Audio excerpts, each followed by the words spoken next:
If you remember, probably 7 years ago, I was asked after we hosted a system-wide party or a system-wide meeting to make chili for everybody, kind of as a thank you. And of course, it was a meat and a non-meat. And the year before, I had been, my last year at work, I'd been nominated to make chili for a United Way Chad presentation, and the students loved my chili, and so did the staff. So I won both awards. Keeping it in Mexico, about 4 years ago, I was asked to do a mole poblano. And that also was a success, except when I went to do one of the demonstration steps in the old UC 400 building, I almost killed everybody in the room because of the capsaicin was like tear gas had gone off. And we couldn't open the windows because, I don't know, they were painted shut maybe. They weren't meant to open. So anyway, I had to apologize. And keeping it in Mexico, this time I decided to make chile rellenos. Or like I was reminded by the plumber yesterday, because we had an emergency, chiles rellenos. And so, So I have a couple of questions. Does anybody know what kind of pepper this is? Poblano. It is a poblano. I've always heard it called poblano or pasilla. And apparently pasilla is a different kind of pepper that's been dried or smoked. The chalaca pepper, which I tried. I tried about 6 different kinds of peppers, 6 different kinds of cheeses in perfecting this. And I noticed that there really is no difference between the cheeses. Once you deep fry it and put it in the pepper and then the batter and then the sauce, you can't taste the cheese. So I was looking for consistency more than flavor. Same thing with peppers. I decided to go with the biggest jalapenos I could find and the poblanos. And all of the food that I made, I sourced from Northgate Gonzalez Market. My closest one is at 54th and University. Is about 2 miles away from the house. So ideally I could walk there, but had everything I needed, including a big meat cheese counter, which is where I got the Oaxacan cheese, which is my favorite. The other two are just store-bought. You can get them anywhere. So originally, when I was thinking about this, because this is my flow chart, I didn't have a napkin handy. So when I started thinking, what am I going to make? It was chile rellenos. And then I thought about these other things that I could do or I could try. If I had the passion, I was going to do something new, panko crusts or air fry, or do something besides deep fry. And I did come up with another technique that I'll show you at the end. I also looked at different kind of fillings, possibly meat. I looked at different kind of peppers. I looked at resources, sourcing these, and I came up with, hey, good morning, Grace. Hi. Did you have a question? No, just hi. Oh, hi, good morning. 2 of your favorite people from UCSD are here. Donna. Hi, Grace. Oh, hi, Donna. Oh my God. So for the resource that I used, I was telling Donna earlier, yes, I do have cookbooks and then a lot more in the other room, but I usually go on to Google and type in recipe for the best and then fill in the blank, chile rellenos. Can they be frozen? How do they get defrosted? What else can you do with them? And I found chile relleno casserole, which looks really good, except this one used too much, the one that I saw used too much ground beef, and that's not Mexican. What else?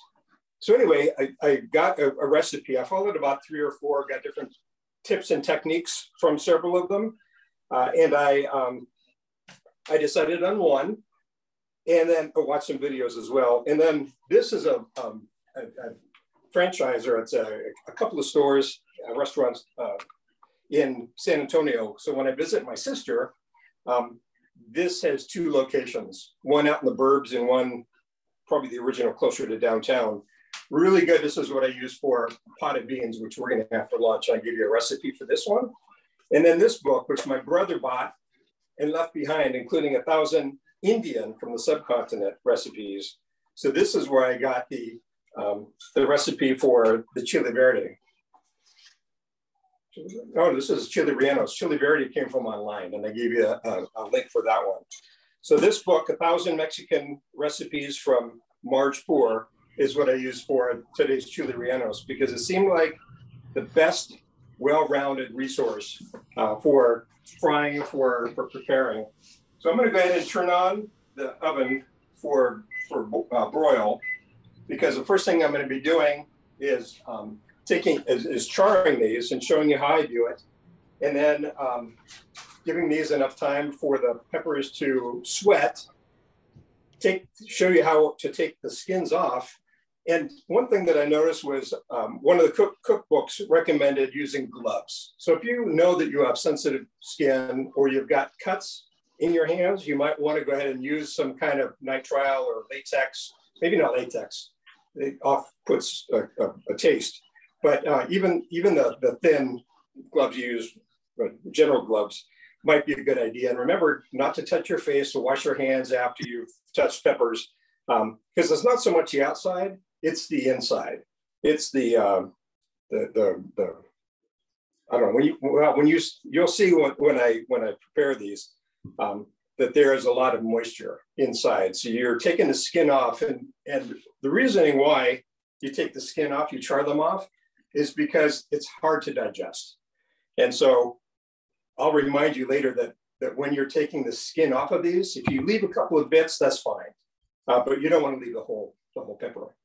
Now, I did find a recipe that said that you can make these without removing the skins, and to me that just seems too comic book or dumbed down or whatever you want to call it, because when I'm cooking, sometimes I go outside to recalibrate and come back in because it's the smell that drives me. Eventually it's a taste, and I do a little tasting along the way, but I love the smell. I love the smell of peppers roasting. I love the smell of lime, fresh lime juice, and I love the smell of a fine tequila. But anyway, that's for another time. So I'm gonna go ahead and prepare these peppers. The oven is already on, it's heated, and I am going to add these to a foil-lined baking sheet. And I lined them with foil because I'll show you the damage I did when I made the tomatillo, roasted the tomatillos the other day, and it permanently scarred this pan. So you'll see the amount of goo or sap that comes out of these peppers as I'm roasting them. But I decided the first time I put them all at the same level directly on the aluminum foil, and the taller ones, not burnt, but they charred quickly, and the smaller ones didn't, the lower profile ones. And some of these poblanos can be three-sided. They can be 3 inches tall. So when I go like this, these are going to be really close to the element, and I'm just more careful that way. But I decided to do it this way because it gave me best results. And last night when I pre-cooked about a dozen peppers, I just did them so I did all of the poblanos first, and then I did all the jalapenos second. What else can we talk about? So a lot of the things I prepped in advance, like the cheeses, I'm going to be doing that earlier on. So I've already, the 3 cheeses that I have chosen are Monterey Jack. I cut them into strips. I just find it easier to stuff that way. The Chihuahua cheese, the only type I was able to find was pre-shredded.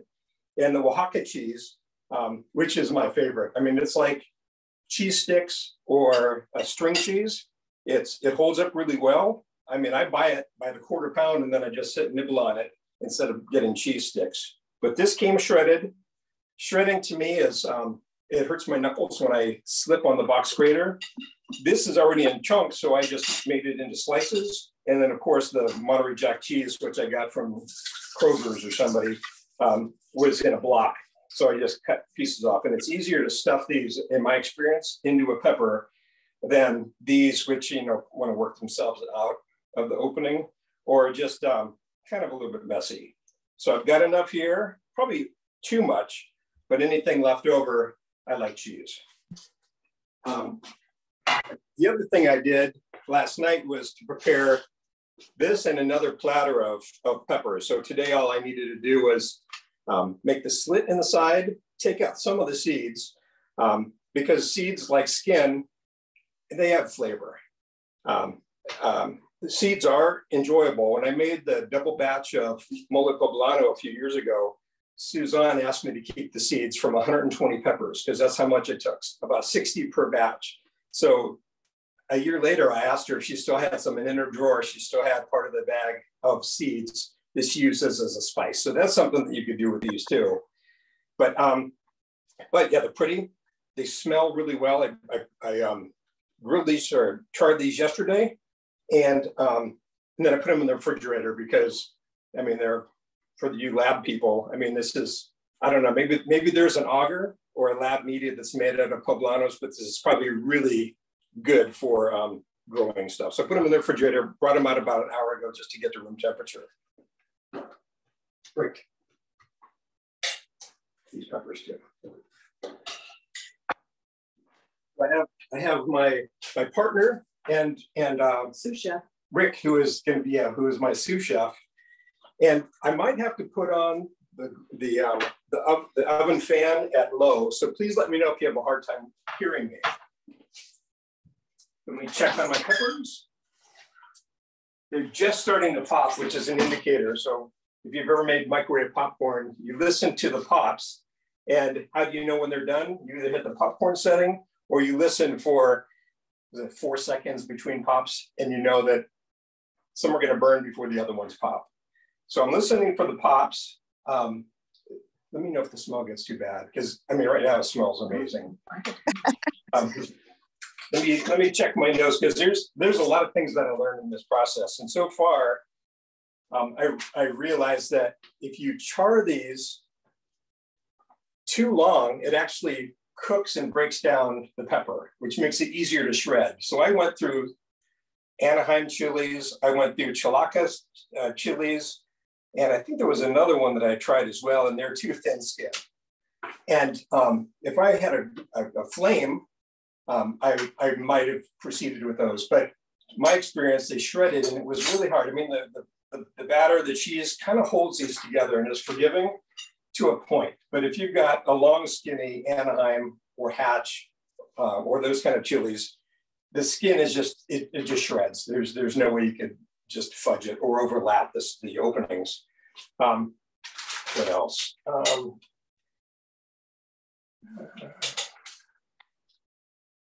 Anybody have any questions so far? All right. Rich, So Rich, go ahead. Yes.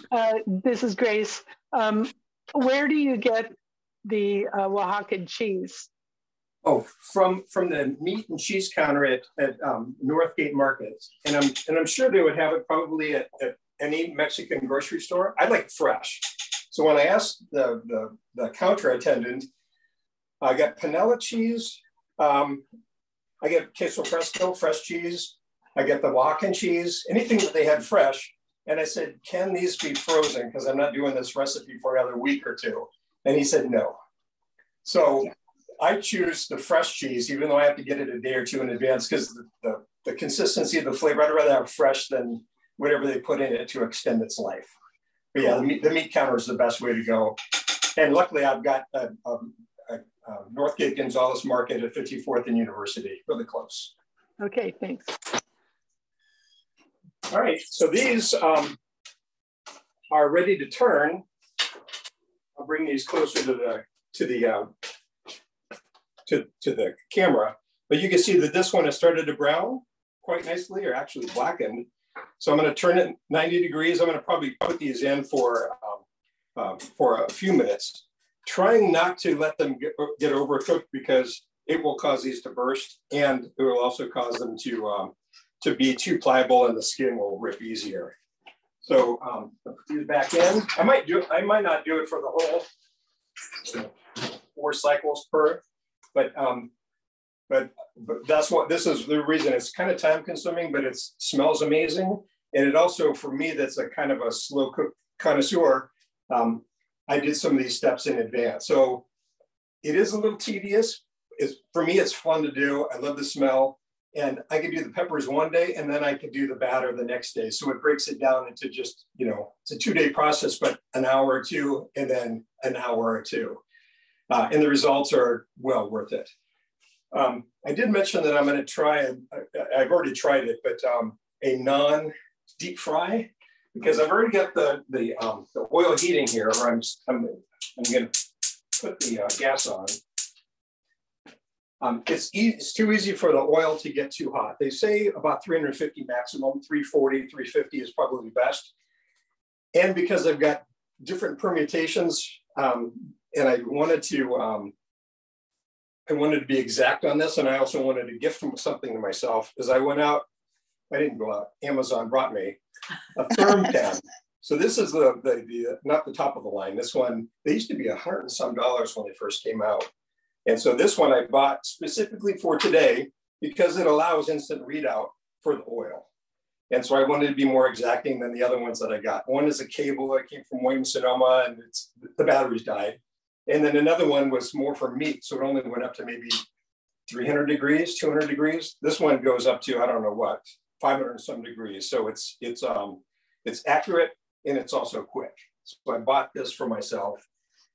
Everything else I had, you can't really notice too much, but the plates matched. Platters, we have the cheese on. The platter that I have for the flour is, and I'll tell you about the steps for that too. But let me check my peppers. And I'll go ahead and turn these, even though they're not completely done, because I can see the jalapenos already starting to split.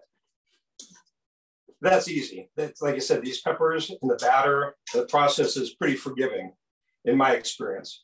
One thing I'll mention is one of the recipes suggested using toothpicks. If you, for the slit that you make to remove the seeds, you use a toothpick as a suture, dip them in batter, and then remember to take the toothpicks out. And I thought, that sounds like a lawsuit. So I decided I'm going to try it without the toothpicks, and it works fine. I'll show you. Because once you get the peppers, remove the seeds, pat them dry so the flour sticks to them, and stuff them, I like to stuff it first with cheese, and then roll it into flour, and then dip it in the batter, and then put it in the oil, and it works great. And if you take the two openings next to the split of the peppers and overlap them, they hold pretty well. And the cheese, especially when you use cheese that are chunks, the cheese doesn't come out because it's not melted yet. It takes a few minutes for that to melt. And it never, by that time, the batter's already started to crust and the cheese never came out in any of my 4, now 5 experiences. The first time I tried to make these probably about 15 years ago for my in-laws that were visiting, they said they tasted pretty good. It was the oil splatter. So you'll notice that my stock pot has high sides on it. And through the dry runs that I made, this keeps most of the oil. And there's not a lot of splatter either because there's no water. It's a water content that when you put it in hot oil tends to splatter. So that's another reason to pat dry the peppers afterwards. You want the flour to be able to stick better to the pepper. And you also don't want to introduce any liquid water to cause that popping. So I'm going to check my oil real quick, and then I'll check the peppers again. And so let's see, it is 180, we'll call it. So we've still got some time. So I'll check my peppers, and they're probably getting pretty close to bringing out. Well, another thing I realized is we don't use a lot of paper towels. We use cloth napkins. We probably go through 2 rolls a year, except for this, because you're patting the peppers, you're cleaning up spills that you don't want to use a cloth for, or contamination. And so this is pretty paper towel intensive in my experience. Maybe you do it differently than I do. I'm gonna check my peppers.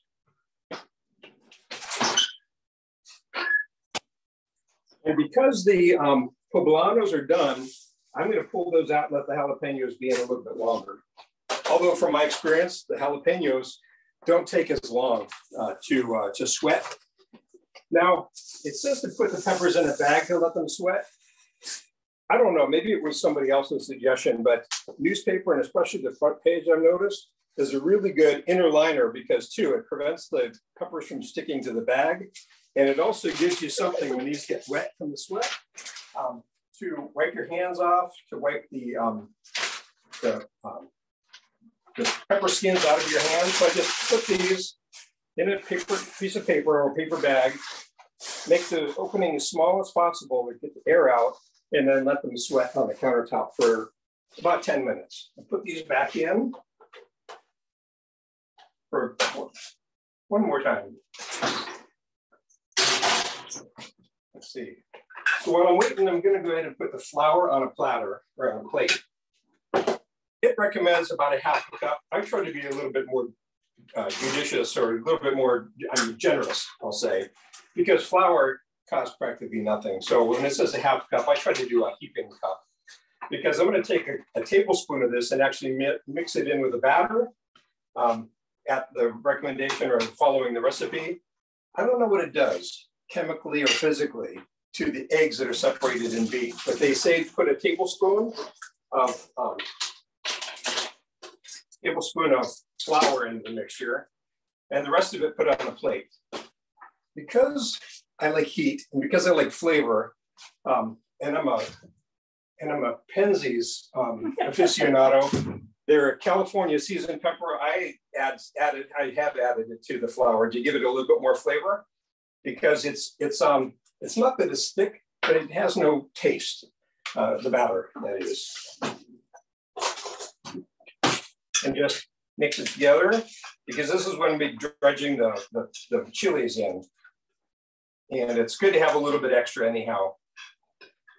So pepper is done. I'm going to add them to the same bag. Turn this down. Because I'm going to let the finished peppers, the Chile Relleno, I'm going to let them sit in there at 175, which is the lowest temperature my oven will go to. And these are a little bit hot, but they're more slippery.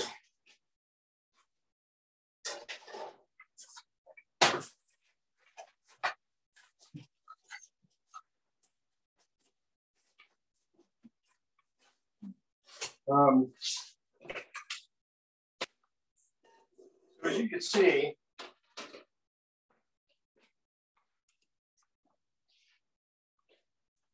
there is some goo at the bottom of this foil that's come out of the peppers as they're roasting. And so putting aluminum foil down first will save your pan. I'll also show you, when I was making the tomatillos for the chile verde, which maybe I should have made instead or in addition to, although it's a tedious process. This is the damage that was done to the pan when the tomatillos sat, because it's 1.5 pounds of tomatillos for one recipe and 5 garlics. Made a lot of mess that exceeded the aluminum foil that I had on, and so this pan is not for viewing, usually. I might actually even throw it away. So the next step is separating the eggs. And to save time, I've already done 4 of them, and the recipe calls for 4 eggs. I used to say that eggs also, like flour, cost almost nothing. Well, that was before whatever this is called, supply chain issues. So I'm going to add another egg, because all it does is add to the batter. And the batter, well, I'll show you about it. The batter can be extended, or the batter can fill defects in the finished product when it's actually in the pan frying. So I'll tell you about that as well.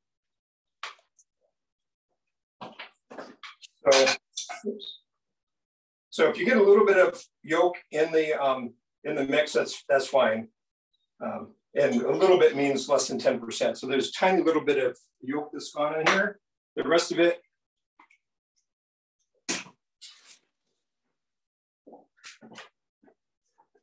so I'm going to first, this was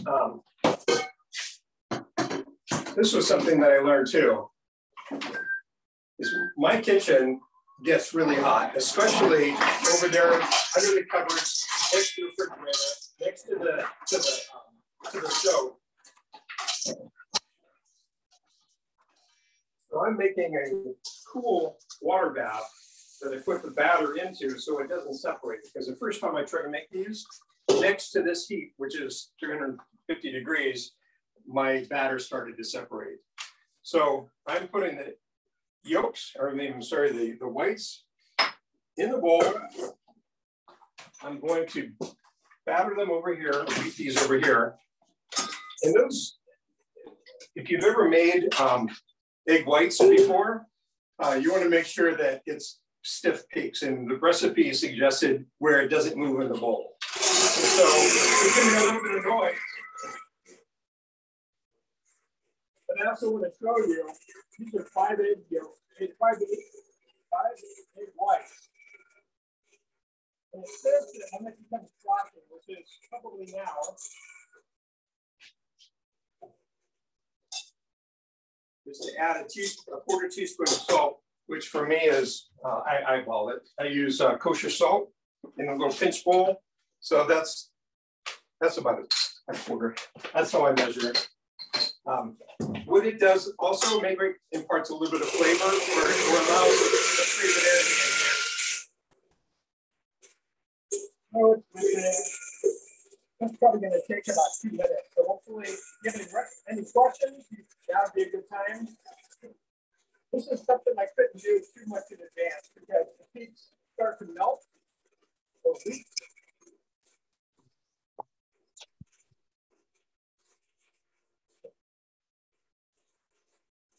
My sous chef was busy, or I would ask him to do something for me. That's fine. I gotta measure the temperature of the oil.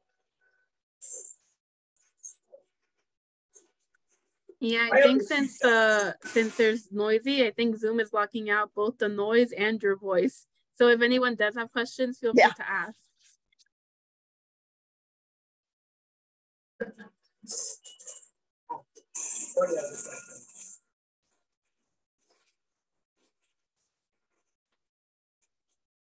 Rick, do you eat this dish yourself with, like, I know you have the beans on the side that you made the recipe for too. Do you use flour or corn tortillas? I don't make tortillas, so I buy them. And luckily, Lily's tortillas on university is really good. And so is El Indio down in Middletown, what do they call that? I-5 in the foot of Washington Street. But I just buy whatever's available, whatever's the cheapest, unless the tortilla is the primary thing. My Mexican aunt in Simi Valley likes to get corn tortillas, put a little bit of oil in them, fry them in advance. I don't like fresh corn tortillas myself because they taste like cardboard. I don't know how to prepare them. So I get them at restaurants, some white or some flour and some corn. But my preference is whatever's easier at home, and that's flour. This is folding it nicely, but it's not stiff. The bowl is nice and full, which is going to help. If you've ever made egg whites before, the bowl needs to be cold. The eggs ideally need to be cold as well. And it is introducing water and air and pumping these up. Yeah, you may have to repeat that when you're done, just because I don't think we can hear when you're doing that. What's that? You're not. You may have to repeat it after. Oh, okay. Oh, so I like corn tortillas at a restaurant. Oh, while you're actually moving the bowl, that's the part we can't hear. Oh, okay. So these are coming along nicely, but they still have a couple of minutes to go, probably.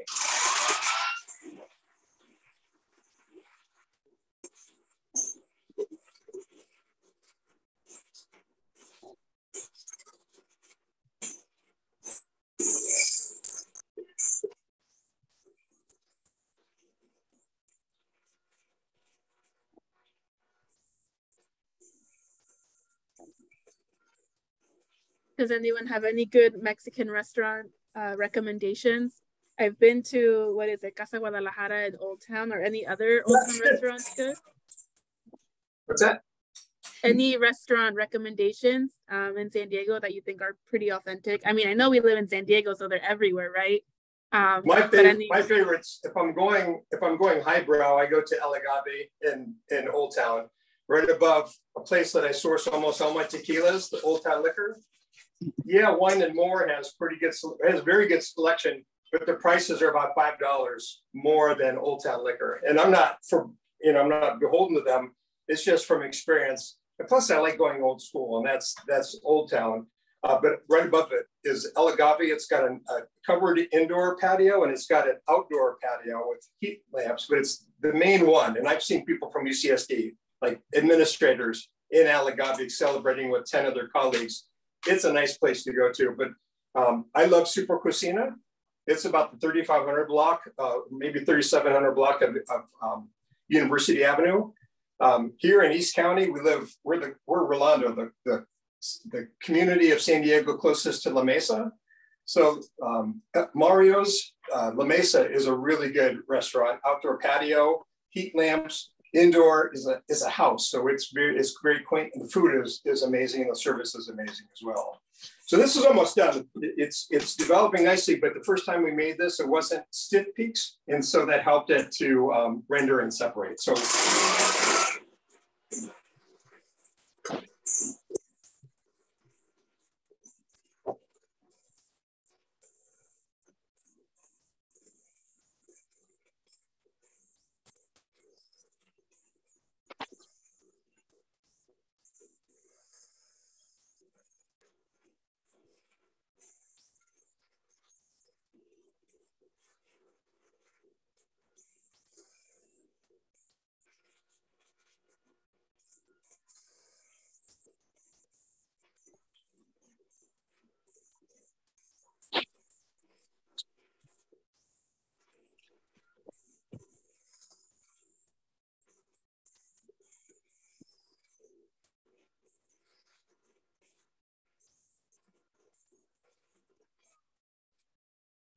we call that stiff peaks. Now it says to pour in the yolks one at a time. Well, if I'm beating them in, I'm going to pour them in slowly, because all you want to do is mix these. So you don't want to just fold them in lightly. So I put the mixer on a lower speed. Incorporate these yolks, because I'm going to do one more thing, which is add 1 tablespoon of flour.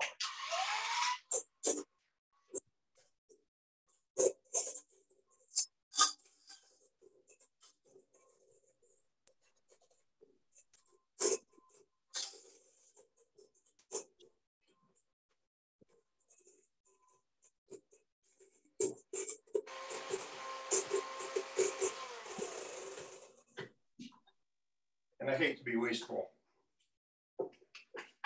You're here.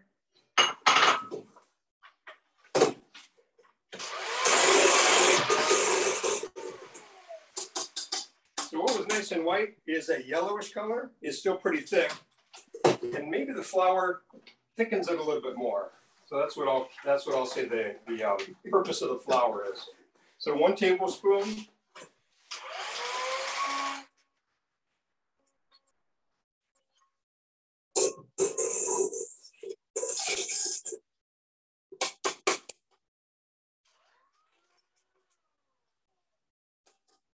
Actually, this is a good time for me to switch to my other implement of choice, which is a spatula.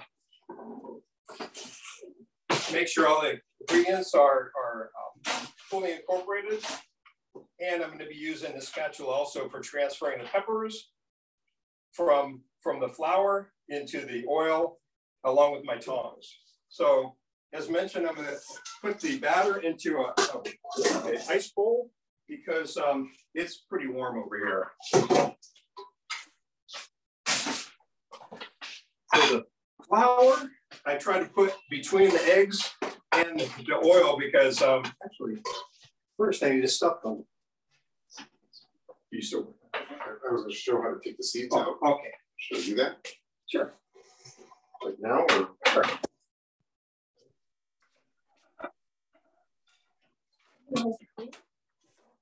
I don't know if you can see this. I was trying to show how to take I wanted to show how I took the seeds out. And what I just put a little slit with a sharp knife, just about 1 inch. And then you can sneak inside and you can see the seeds. And if you can see the seeds there hiding inside. See, am I doing this right? Yeah. and then I have this little tiny spoon, like for condiments or whatever, and just like kind of knock the seeds out really carefully without trying to make it slit too much bigger. Just pull the seeds out. like that. And so I won't take them all out in front of you, but that's how I did it with all of them. It takes a little bit of time. I've been doing it all since this started, so it takes a while to do the seeds, but and I'm not very quick. you might need a lot better. This is something that I just started. I've never done before, so Hey, even though I didn't do it, I was able to do it. So you could Rick, do. if you got sensitive skin, you should wear gloves. I actually don't seem to have any problem with any other seeds other than serrano peppers. So I haven't had any issue at all with anything else. It's really crazy. All right, so I've patted the pepper, this first one. It had a slit on the top and the bottom. That's probably from cooking. And when Rick was taking the seeds out, it reminded me that one of the recipes said, you could leave the seeds inside. Now, I've noticed that when I've sweated these, the moisture from inside breaks down cell walls as it heats, and it creates a goo. It creates a sap or whatever you want to call it. And that's one of the things that you're patting away. So if you choose not to remove the seeds, you still might want to make a little hole so that any liquids inside can drain out, because again, that liquid can mix with the oil in explosive ways. So I patted this, I've stuffed it with cheese, which is with the steps that I choose to use. I haven't looked at the recipe for a while because now it's incorporated in the way I do it. And now I'm going to dredge this in the flour.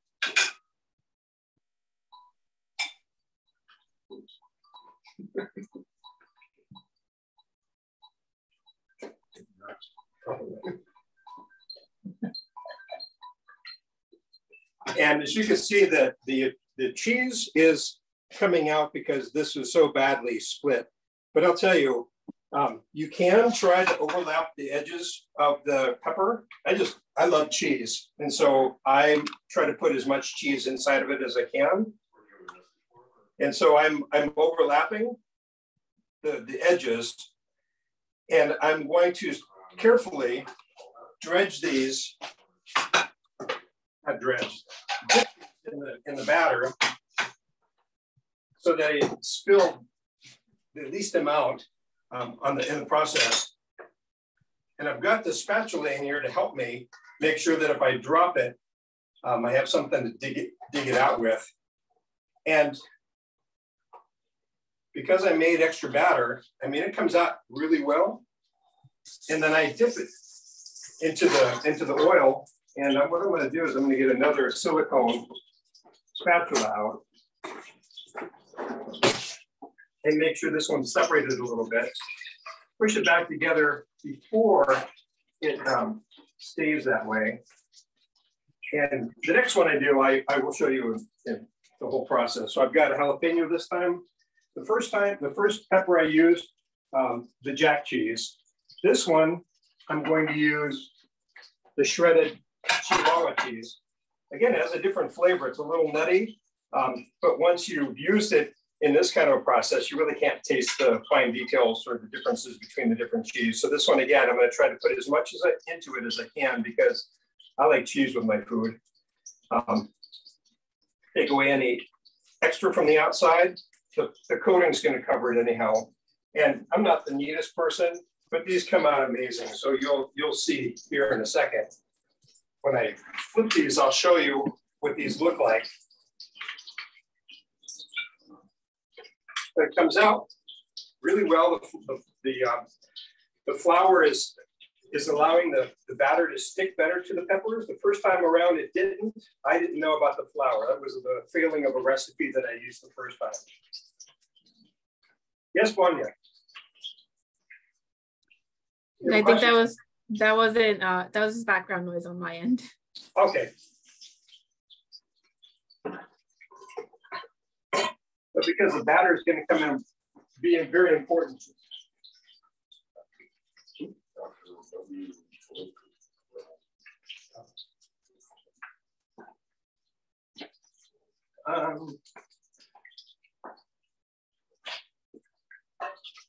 I'll bring these closer to the camera, but these are popping a little bit, so the high sides of the pan, they're browning. I can see on the bottom already.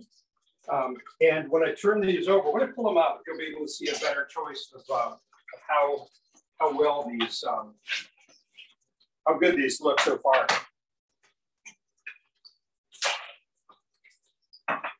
If you ask about oil, they say you could use any vegetable oil. So I actually use vegetable oil. But I have canola, and they also said that avocado is good. Just probably not extra virgin olive oil because it imparts its own flavor. So these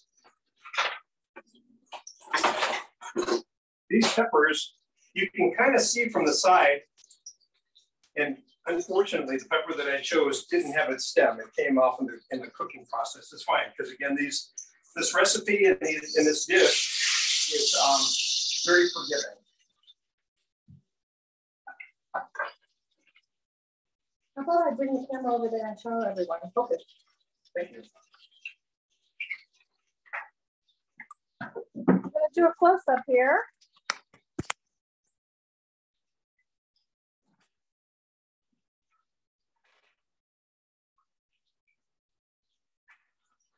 Oh wow, those look like golden already. They're beautiful. Oh. And they smell amazing. All right, so these, they say about 2 to 3 minutes per side.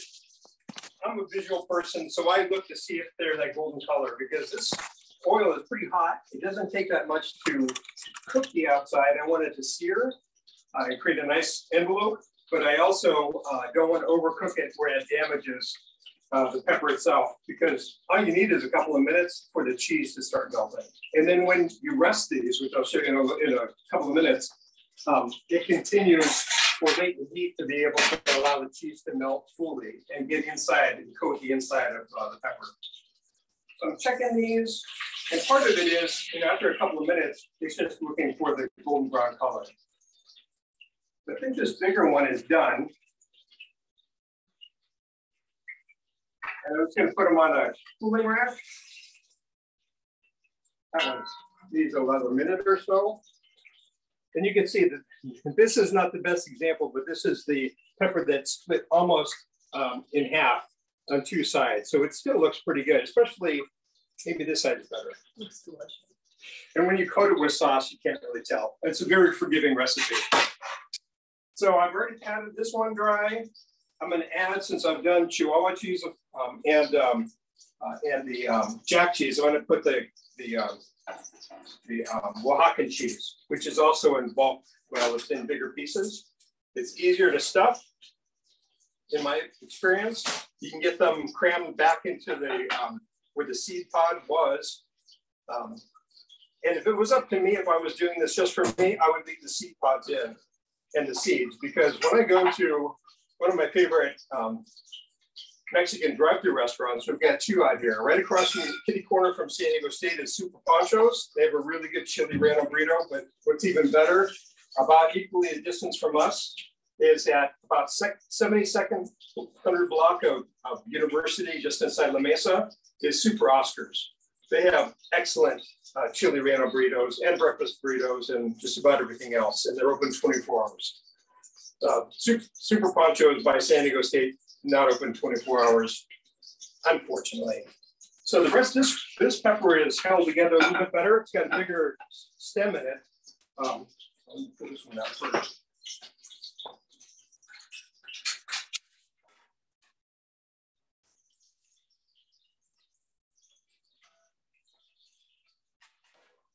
So this one will be easier to dip and to extract, because I could use the stem to coat one side and then the other.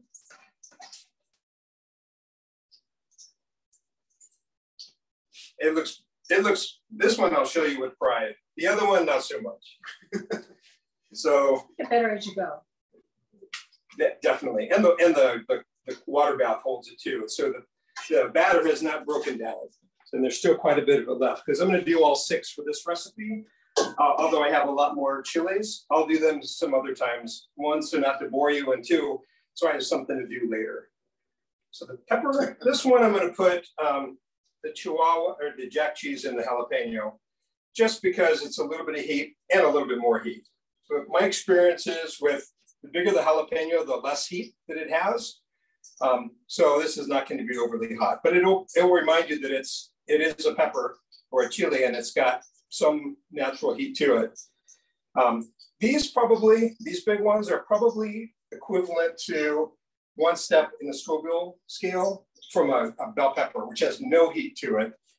These big jalapenos, if you remove the seeds and the ribs, there's almost no heat. Same thing with the poblanos. They've got flavor, but not a whole lot of heat. So dredging these, just making sure that it's as fully coated as possible, which again makes the batter stick better.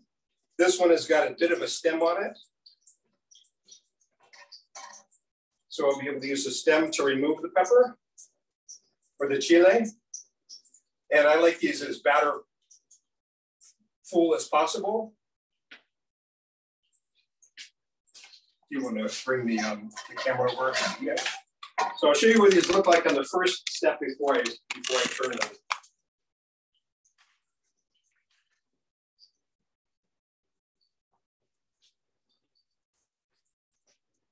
The first time I made this, and even the second time, they didn't look this good. They tasted probably about the same, but they didn't look this good.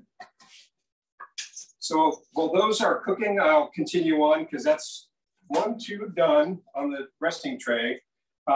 3, 4 here, so I'll do 2 more just to replicate what a full batch would look like. So I'm going to do 1 more poblano and 1 more jalapeno. Rich, Brenda says it smells wonderful. What's that? Brenda says it smells wonderful. Well, yeah. What do you think, Donna? We forgot to turn on our smell-o-vision, sorry. Or we could have given the cards like they did for one of the John Waters movies. At a certain part, you're supposed to scratch a certain number. Could have done that for people that registered in advance. So these are all dried. I mean, patted dry. Since we got Chihuahua left, I'm going to put queso Oaxacan in here.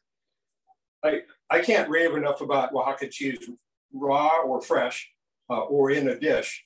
It's just got a little bit of a neat flavor, a little bit more than mozzarella, but it melts well. It handles excellently, and it holds together, but it melts, like I said, nicely. So that one. Hey, Rich, have you ever blistered them out on the grill? You know, I have, and I used to do it that way because one of my appetizers that I like to make is get a poblano chip pepper, roast them on the grill, sweat them, and then use queso fresco to put on top of them on a piece of toast or a cracker. Because the pasilla has flavor, the queso, not so much, but it's creamy and it cuts down if somebody has a reaction or a response to the pepper. It cools the mouth, so making a better experience if somebody's reacting, responding. This is probably good enough to be able to flip. Maybe not, that one kind of fell apart. I'm gonna wait a little while on the rest of them. Just a little bit of safety. Again, if you're reacting or responding to the capsaicin and the pepper, cool running water, and I read that rubbing alcohol will help break down and remove the capsaicin. And just know your limitations, and you might want to put on gloves for the rest of the experience. I noticed when I made the mole poblano a couple years ago, and I used 5 different kinds of peppers, 120 in total, and even with dry peppers, so that the dry peppers have been drying somewhere, so you have to clean them off. It wasn't until I opened them up and was exposed to the dried oil, to the ribs, to the seeds, that I got the capsaicin on me. And it wasn't immediate, but it was that night my hands were throbbing, and then I should have used gloves because I was using a lot of different kinds of peppers. These are kind of low on the Scoville level, and I've had no experience or no problems, and I've done this now is the 5th time in preparations for today. So I'm going to turn this one.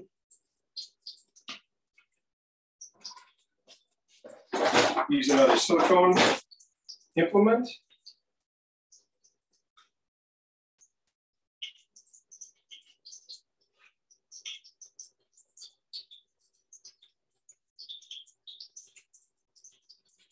I think my oil is not breaking down. I think it might have lost some of its temperature. I think you turned it down. One of the recipes one of the recipes mentioned that if it gets too hot or too cold, or not hot enough, that it take longer. So it's now it's registering at 270 degrees. So that's not quite hot enough.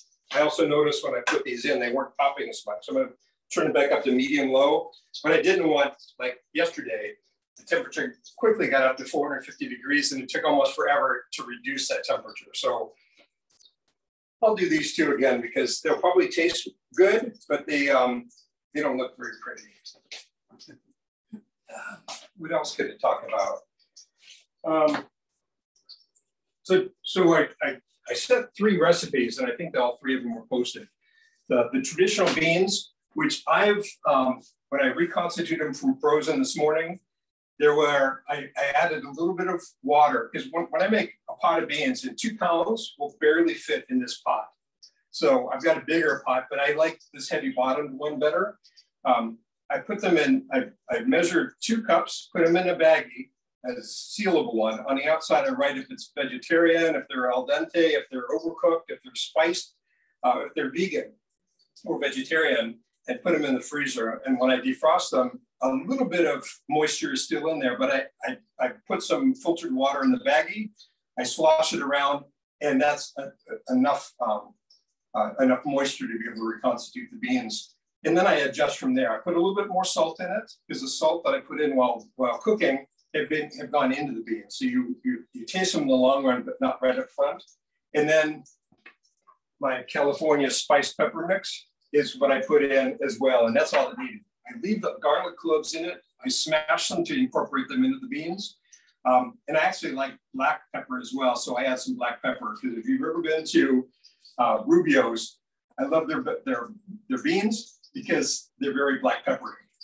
So I'm going to pull these out because the temperature is going up now, and I'm going to try this again with another batch of peppers because this is nothing I'm going to post a profile. It's going to taste wonderful, and I already hear the oil popping. Even better now. This one, oh, that one's sad. Luckily, the oil that this has absorbed is going to drain out of the finished product. So I kind of overstuffed this pepper, which is fine. I can mush it down, form it a little bit better, make those edges almost touch. But again, this batter is very forgiving. So I'm going to use this. And what I'm doing is I've almost lost the pepper inside of the batter, and that's fine because I can still find the stem.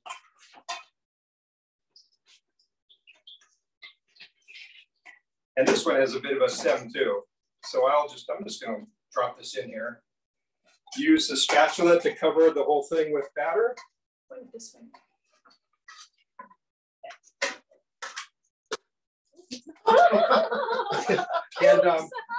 And Donna makes a mess. The sous chef will fix that. And pull out the pepper with batter intact and let that do its good. I still have some batter left. Can you bring the camera over for a second? I wanted to kill herself. Yeah. Going in for a close-up again. And I mentioned earlier that I've got a lot more peppers, so I'll finish this some other time. But this pepper here is a little bit sparse with the batter, and it's got an opening in the top. So that's when I use my spoon and do some little patchwork. I wanted to be a makeup artist in one of my lives, not really, but nobody can see this part of it. They want to see the thick batter. They want to see the perfect pepper. So that's a way to be able to do it. So now they look good. That's something I'm almost proud of. So the oil is heating. As this is going, let me do another quick instant read. Tip the oil so I get a good Yeah, there it is. It's 315 degrees. That's pretty good. It's going to climb a little bit more. A little bit of popping, a little bit of noise as the oil, which is now at good temperature, is cooking and is creating a crust on the outside of the batter, which will better ensure that when I flip it over, it's not going to fall apart like those sad things there. Anybody have any other questions? So the chili verde is amazing. Just following the recipe, I didn't make really any other adjustments except it says 2 jalapenos and optional 2 Anaheims. I really don't like the flavor of jalapenos necessarily by itself. So if there's a drink that has tequila and a jalapeno in it, I'll just say I'll have it without the jalapeno. For me, it's too bright. It's too, I don't like the flavor of it. And so what I chose to do is use 1 Anaheim or 2 Anaheims and only 1 of the jalapenos. I followed the way it was when I brought it out of the refrigerator this morning where I defrosted it overnight. It still tastes bright from the lime. And whether you go with the vegetarian one, which is the white bean, which I love, or the pork, which I love as well, I use the smaller, it says 1 or 2 inch cubes. I like the smaller ones. I like sauce with my meat, not just a chunk of meat sitting in sauce. So it's got a more enjoyable flavor profile and mouthfeel. Frozen, I made them last week. Defrosted, it tastes like I just took it out of the pot. It goes together really well. The 3 hours, you could be doing something else while it's cooking. It also fills the house with an amazing flavor and smell. So I'm going to turn these peppers because it looks like it's browned on the side. I'm going to show this one. You can kind of see that right here, the edges are browning. Okay. I'm not really sure how this is showing. Oh, more. Sorry. Sorry. That's good. So I can see that it's browning around the side we here. can't completely see it yet. If you could do it a little bit more. Oh, a little bit more. Okay. Okay. It's a little bit brown. Is that better? That's perfect. Thank you. A little bit of brown on the side. That means that the bottom is well browned. So I'm going to flip these. This one might have cooked a little bit too long. It's going to taste delicious. Not as perfect on this side, but I'm not going to put more batter and recook them because these aren't refried chili rellenos like the beans. So it smells wonderful. You can see here that they do have a better side and a worse side. This is one that I should have, before I flipped it, put some extra batter on. Maybe the oil was getting a little bit cool. Why it didn't turn brown and stay together. It's one nice package. But this one will make up for these. I'll eat these damaged ones because they're going to taste just as good as the ones that look visually pleasing. Like I said, two groups of people, some from Nova Scotia, some from Allied Gardens, and universally, and the ones from Allied Gardens he's an Irish guy who's, anyway, can't go outside and get sunburned. So Mexican people like it. So the Anglos or the Caucasians that I introduced this to or shared with as my second and third try run, everybody loves it. And the pepper itself is good. It's what you put on top of it. So as you see in a little bit, I'll probably show you the finished product, which is the pepper. There's a chili with the chili verde on it. And Rick, you keep the chili verde up for me, please. And the beans are here. So I'm going to heat those back up. And check on my peppers.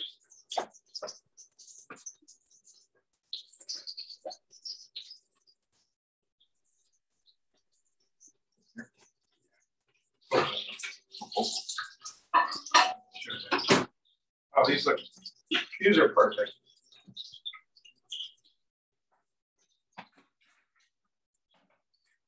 And all my implements that I put in the hot oil are silicone or silicone tip.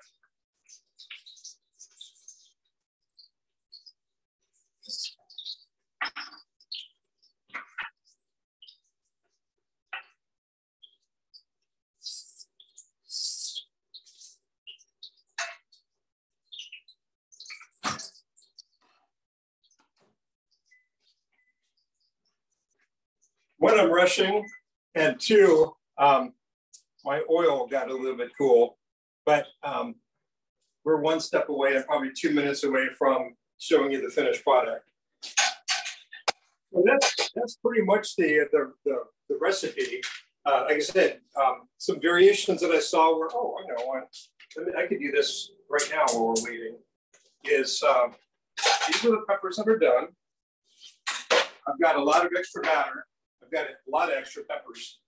I'm going to show you or demonstrate the non-frying, the non-oil version of this, which I tried the other night to some really good success. And that is, can get hot, but not scorching. My high BTU, actually I'll use this one. My high BTU burners are here and here. So I'll move this out of the way.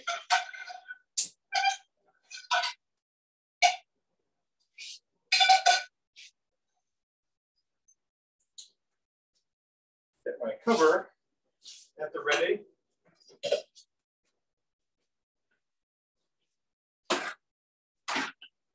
Pat dry 2 more peppers.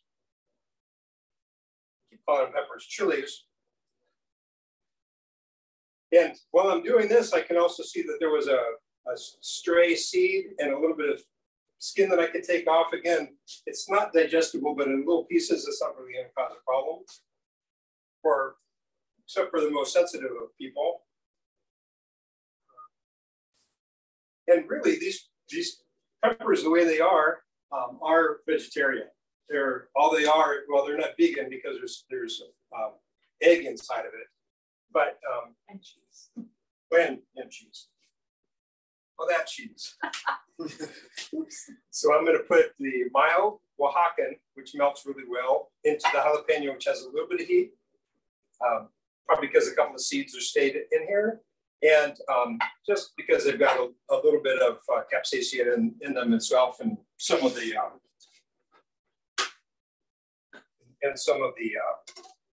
ribs as well. So I'm going to stick this in here. I'm going to put it in my batter.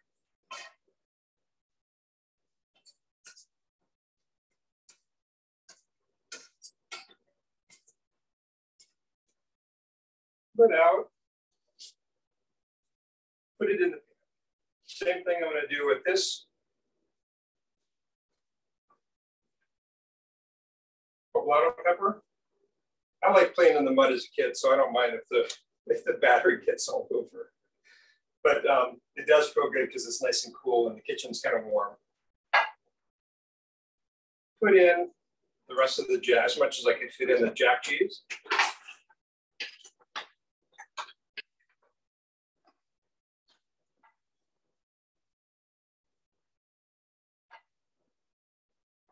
And same thing, drop it into the batter, fish it out with the tongs, overlap these as much as I can, keeping as much cheese in as I can.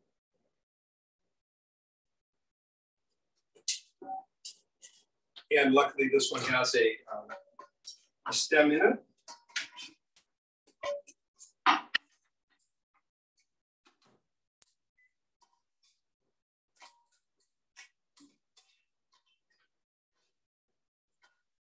Stem just broke off, that's fine. I'll just use my silicone items. Put it in the pan. Rinse my hands off.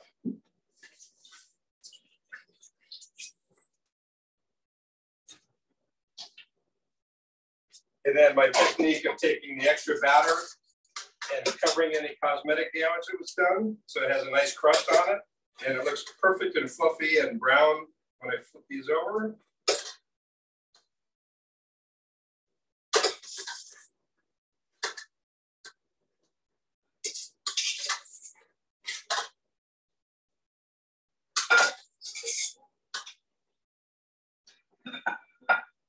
I mentioned that my kitchen is warm, and even with this ice bath, the batter is starting to separate a little bit, which means I can see some liquid at the bottom, so I'm scraping off as much of the fluff as I can. And I noticed that when I put the lid on, making this into its own little oven, it keeps the heat inside and allows, without any oil in this nonstick pan, easier for me to flip it with my silicone spatula. There is a question from Deborah. When do you decide to dip in the flour first or to just dip in the batter? So I packed up chili, so char, sweat, peel, de-seed, and then I pat dry. I like to stuff it with cheese first and then dredge it in the flour and then dip it in the batter. The removing the moisture from the pepper will allow the flour to stick, and having flour on the outside of the pepper allows the batter to stick better to pepper. But you didn't do it these last 2 times, so that's why the question came up. Oh, yeah, I do stuff it with cheese and then flour, and then batter, and then into the oil, ideally. So again, this is the other method that I use, and I thought, the deep frying, I mean, isn't that part of it? Not necessarily, because the results I got from these ones where they were almost as fluffy, they had a nice coating on the outside, the crust from the direct heat, and they tasted just as amazing. So the peppers are raw when you get them, de-skin them, so that means you clean them at the same time. You put them in, you char them, that softens the pepper and cooks them a little bit, and so they're a little bit more pliable. You put them in the oil, they cook a little bit more, and they're a little bit more pliable, and they kind of fall apart in your mouth. This way, when you put the lid on the pan, it allows the heat to get into not only melt the cheese, but also finish cooking the pepper so that it is not, I don't like al dente peppers, I like them to be done. So this allows that to happen.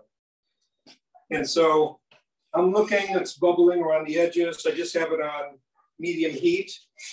And this is also, I'm looking around the side, there's a little bit of batter that's on the side of the pan. So I can see that it's starting to turn brown. And this is an eyeball thing. It's 2 to 3 minutes, they say.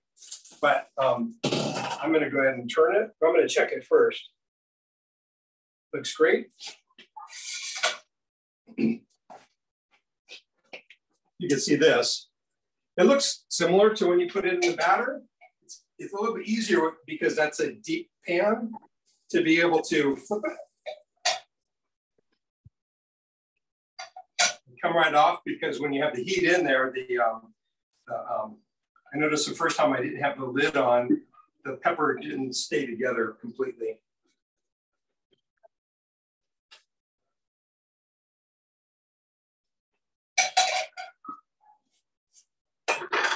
And I'll let this cook for another minute or two and it's going to be done. Yes, hi. You have a question? Okay. So is that all the stuff that you did? So the beans are done too. Can you want to make 3 plates for us?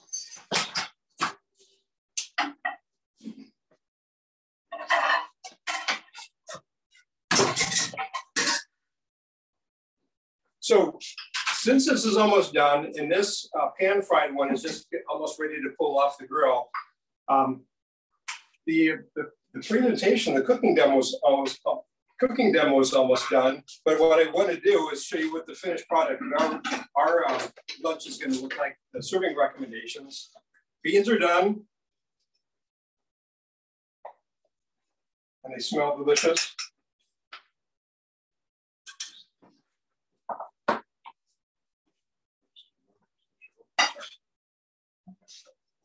This is probably done. Just a comment from Debbie, Rich, Rick, and Donna, you make a great team. Thank you. So this, I mean, this looks probably better than those ones that I made in a hurry. But I like the pan frying one. So if you want to do without the oil, without possible splatter, without the possible thermal burns, a delicious alternative.